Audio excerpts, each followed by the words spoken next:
Hi అండి, welcome to మన బొమ్మరి ఇల్లు. ఈ బచ్చల కూరతో పప్పు చేసుకుని నేను మన ఛానల్లో పెట్టాను కదండి. అయితే ఇప్పుడు బచ్చల కూరతోని ఇంకొంచెం వెరైటీగా పకోడీ చేద్దాం అనుకుంటున్నానండి. ఎందుకంటే చాలా ఉంది. రండి ఒకసారి. పెద్ద పెద్ద ఆకులు వచ్చినాయి చూడండి. అసలు వీటి చూస్తేనే ఎంత బాగా అనిపిస్తున్నాయి అంటే వీటితోని పకోడీ చేద్దాం అనుకుంటున్నానండి.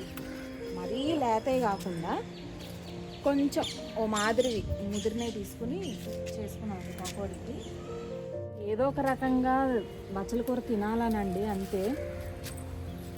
కొంచెం జిగురు జిగురుగా ఉంటుంది కదా, వీటితో బజ్జీలు వేయొచ్చు అని కూడా నేను విన్నాను. కానీ పకోడీ చేద్దాము, ఎలా ఉంటుందో చూద్దాం.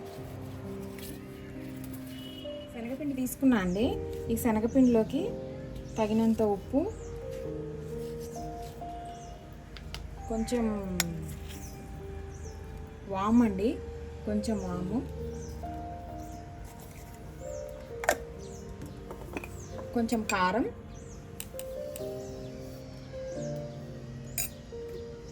నెక్స్ట్ బచ్చల కూర అండి, కొంచెం సోడా వేసుకున్నానండి.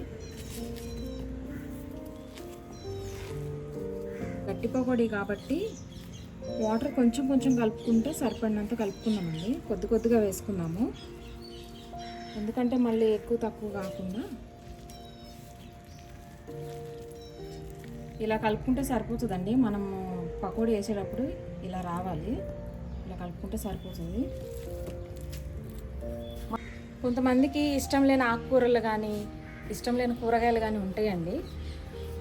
కానీ అవి కంపల్సరీ ఏదో ఒక విధంగా మనం తినాలి కాబట్టి ఇట్లా మనకి ఏదైతే నచ్చుతుందో అలా చేసుకుని తినాలండి.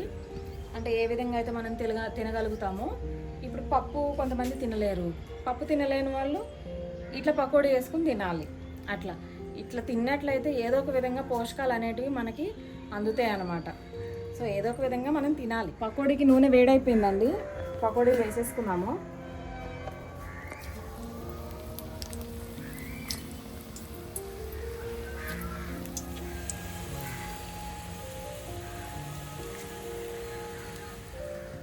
అయిపోయిందండి మన పకోడీ.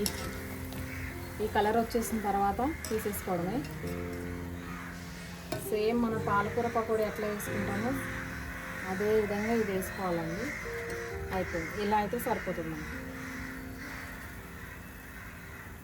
అయిపోయిందండి, టేస్ట్ చూసి చెప్తాను నేను. దీనిలో బచ్చల కూర పప్పుతో బచ్చల కూర పకోడీ నంజు అన్నమాట.